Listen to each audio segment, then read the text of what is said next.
حضرت ابن عباس رضی اللہ عنہ نے بیان کیا کہ رسول اللہ صلی اللہ علیہ وسلم نے اپنے صحابہ کے ساتھ سوق عکاظ، مکہ اور طائف کے درمیان ایک میدان جہاں عربوں کا مشہور میلہ لگتا تھا کا قصد کیا۔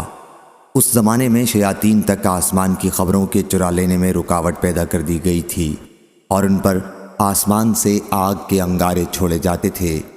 جب وہ جن اپنی قوم کے پاس لوٹ کر آئے تو ان کی قوم نے ان سے پوچھا کہ کیا بات ہوئی؟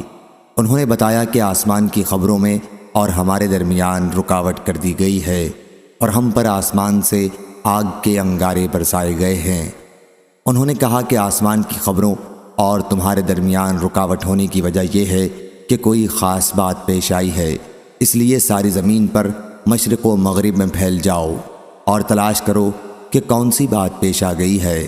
چنانچہ شیاطین مشرق و مغرب میں پھیل گئے تاکہ اس بات کا پتہ لگائیں کہ آسمانوں کی خبروں کی ان تک پہنچنے میں رکاوٹ پیدا کی گئی ہے وہ کس بڑے واقعے کی وجہ سے ہے۔ بیان کیا کہ جو شیاطین اس کھوج میں نکلے تھے ان کا ایک گروہ وادی تہامہ کی طرف بھی آ نکلا۔ یہ جگہ مکہ معظمہ سے ایک دن کے سفر کی راہ پر ہے، جہاں رسول کریم صلی اللہ علیہ وسلم منڈی عکاظ کی طرف جاتے ہوئے کھجور کے ایک باغ کے پاس ٹھہرے ہوئے تھے۔ حضرت صلی اللہ علیہ وسلم اس وقت صحابہ کے ساتھ فجر کی نماز پڑھ رہے تھے۔ جب شیاطین نے قرآن مجید سنا تو یہ اس کو سننے لگ گئے۔ پھر انہوں نے کہا کہ یہی چیز ہے وہ جس کی وجہ سے تمہارے اور آسمان کے خبروں کے درمیان رکاوٹ پیدا ہوئی ہے۔ اس کے بعد وہ اپنی قوم کی طرف لوٹ آئے اور ان سے کہا انا سمعنا قرآن عجبا الآیت، ہم نے ایک عجیب قرآن سنا ہے جو نیکی کی راہ دکھلاتا ہے، سو ہم تو اس پر ایمان لے آئے اور ہم اب اپنے پروردگار کو کسی کا ساجی نہ بنائیں گے۔